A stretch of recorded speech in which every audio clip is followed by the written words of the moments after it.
Hi అండి. నేను మీ దేవిని. Welcome back to Devi Naidu vlogs. ఈరోజు మీ ముందుకి ఒక మంచి స్వీట్ రెసిపీతో మీ ముందుకైతే వచ్చేసానండి. అదేంటో ఎండ్ అయ్యే వరకు అయితే చూడండి. ఆ రెసిపీ మీ అందరికీ కూడా మంచిగా యూజ్ఫుల్ అవుతుంది. మనం ఈ కార్తీక మాసంలోని చాలా అంటే చాలా కొబ్బరికాయలు అయితే మనం కొడుతూ ఉంటాం కదండి. వాటితోనే ఒక మంచి రెసిపీ అయితే చేసుకుందాం. రెసిపీలోకి అయితే వెళ్ళిపోదాం. ముందుగా కళాయి తీసుకొని అందులో మనకి జీడిపప్పు, ఇంకా మీకు కావాలంటే బాదం పప్పు కూడా మంచిగా వేయించుకోండి. ఎందుకంటే అవి పచ్చివాసన పోయే వరకును వేయించుకుంటే ఏమైందంటే క్రిస్పీగా బాగుంటుంది, తినడానికి కూడా మంచి టేస్ట్ ఉంటుంది. మీరు జీడిపప్పు బాదం పప్పు వేయకపోయినా పర్వాలేదు, అవి స్కిప్ చేయొచ్చు.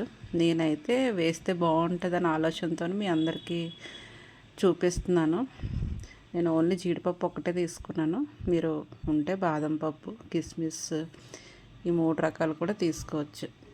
నెక్స్ట్ నేను ఆల్రెడీ కొబ్బరిని మంచిగా ముక్కలు ముక్కలుగా కట్ చేసి పెట్టుకున్నానండి. అవేమో మిక్సీ గిన్నెలోకి వేస్తున్నాను. చూడండి, మంచిగా చూడండి, పెద్ద ముక్కలు. ఎందుకంటే కొబ్బరి అది లేదండి నా దగ్గర, అందుకే మిక్సీలోనే వేసుకుంటున్నాను. దానికి ఎంత సరిపోతుందో క్వాంటిటీ బట్టి పంచదార కూడా ఒక గిన్నెలో కూడా తీసుకోండి. అంటే ఒక బౌల్ నిండా నేను కొబ్బరి ముక్కలు తీసుకున్నాను. అందులో హాఫ్ అయితే పంచదార తీసుకున్నానండి. కొంచెం సగం వరకు మిక్సీ పట్టాను కొబ్బరిని అంతటిని. ఆ మిగతాది కూడా చక్కెర కూడా అందులో వేసేసి అది కూడా మిక్సీ పట్టేసాను.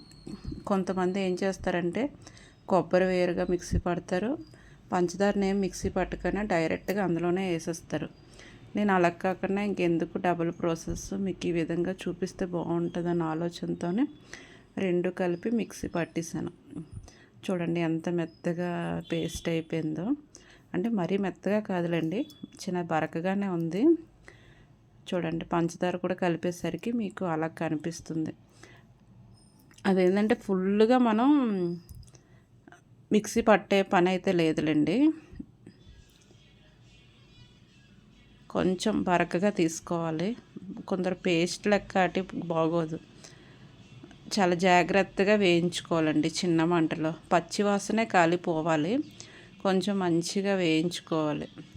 ఏమవుతుందంటే అప్పుడు మనకి పంచదారలోని పాకం అంతా రెండు కలిపి అవ్వడానికి మనకి బాగుంటుందండి, మంచి టేస్ట్ ఉంటుంది. కావాలంటే కొందరు కొంచెం ఒక చిన్న ఒక 100 ml అలా వాటర్ కూడా కలుపుకోవచ్చు. కలపకపోయినా పర్వాలేదు. నెమ్మదిగా చిన్నగా మంచిగా వేయించుకోవాలి, లైట్ బ్రౌన్ కలర్లోకి వచ్చే వరకును. ఆ పచ్చివాసన అంతా పోయి పాకం అంతా బయటకు వచ్చి అయ్యేటట్టు చూసుకునే వరకు మనం మంచిగా వేయించుకోవాలండి. చాలా బాగుంటుంది, పిల్లలకి హెల్తీ ఫుడ్ కూడా. మనం ఈవినింగ్ పూట చేసి పెడితే రోజుకి ఒక చిన్న సైజు ఒక 2 ఉండలు కానీ పిల్లలు తిన్నారనుకోండి, చాలా అంటే చాలా హెల్తీగా ఉంటారు పిల్లలు. చాలా మంచిది. అది మంచిగా బ్రౌన్ కలర్లోకి ఏగిపోయింది కదండి, పక్కకు పెట్టుకొని అందులో జీడిపప్పు ఇందాక చూడండి వేయించుకొని పక్కకు పెట్టుకున్నాను కదా. ఖాళీ ఏంటంటే దాన్ని పెద్దగా ఎందుకని కొంచెం నేను చిన్న చిన్న ముక్కలు లెక్క చేసి అందులోనే కలిపేసాను. కలిపేస్తే ఏమైందంటే అన్నిట్లో వస్తుంది కదండి, ఓన్లీ ఒక్క పీస్ అయితే కనుక బాగోదు కదా అని వేసేసాను. అన్నీని మొత్తం కలుపుకొని ఇంకా ఉండలే చేసుకున్నానండి. అంతే, కొబ్బరి ఉండలు చాలా అంటే చాలా ఈజీ ప్రాసెస్.